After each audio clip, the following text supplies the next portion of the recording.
What is truth? Okay, Google, what is truth? The quality or state of being true.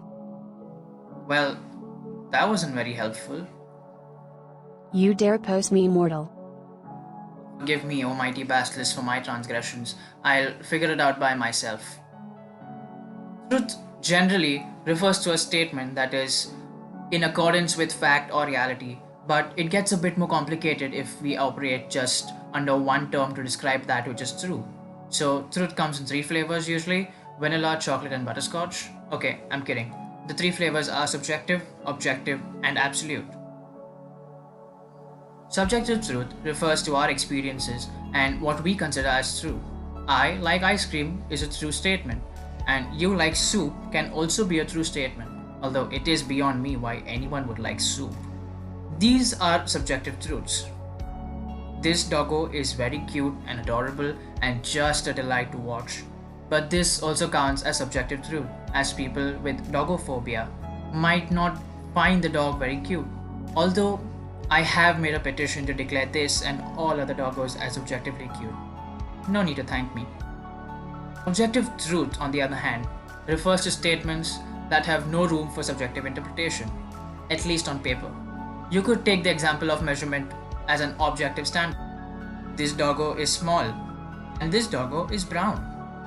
But we don't always work with what's given, like the fact that the doggo can be small or brown. Instead, with much more complex issues, and when we come to bigger questions like the meaning of life, the nature of reality, and how to make the best cup of coffee, such questions just cannot be objectively determined, no matter how many people claim so.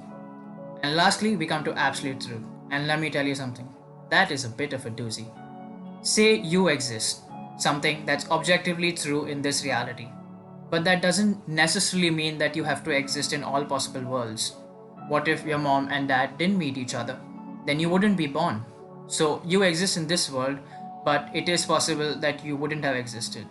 A unicorn does not exist in our world, for example, but it could have existed in some world if evolution got drunk or something.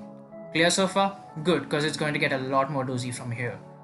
Something that's absolutely true would have to be true in all the possible worlds. So far, we don't know of anything that's absolutely true. So the next time you hear someone say, "This is an absolutely true story," intervene and explain this and eventually lose all your friends. We don't really have any example of absolute truth, but many claim that God is such an example.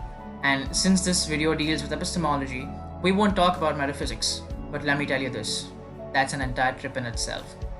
But the focus of this video is truth, relativism. Relativism is the view that truth and falsity, right and wrong, standards of reasoning, and procedures of justification are products of differing conventions and frameworks of assessment, and that their authority is confined to the context giving rise to them. Or, very simply put, this doggo thinks there is objective morality that comes from God, and therefore murder is wrong. This doggo thinks that morality is measuring maximum happiness, and therefore would kill one human to save 5 doggos. And this doggo thinks that morality doesn't exist and cannibalism is cool. And yes, you have guessed correctly. Objective truth and absolute truth wouldn't entertain this. We see a connection between subjective truth and relativism. And this brings about a huge problem. If we accept that different cultures have relative truths, often known as cultural relativism, then one culture wouldn't be able to impose its laws or ideas of truth on another. Doing so is known as ethnocentrism. So say a cannibalistic society kills a person who went there to do research. Would that person's culture be able to rule a judgment against that society? Too dark? Sorry, my bad, let's push it back a bit.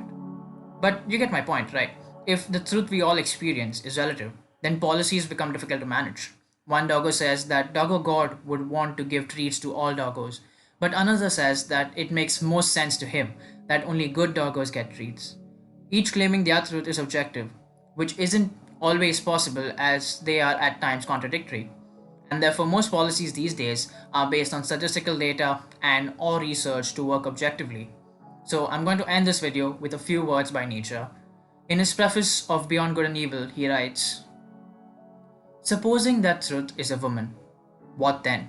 Is there not ground for suspecting that all philosophers, in so far as they have been dogmatists, have failed to understand women, that the terrible seriousness and clumsy importunity with which they have usually paid their addresses to truth have been unskilled and unseemly methods for winning a woman.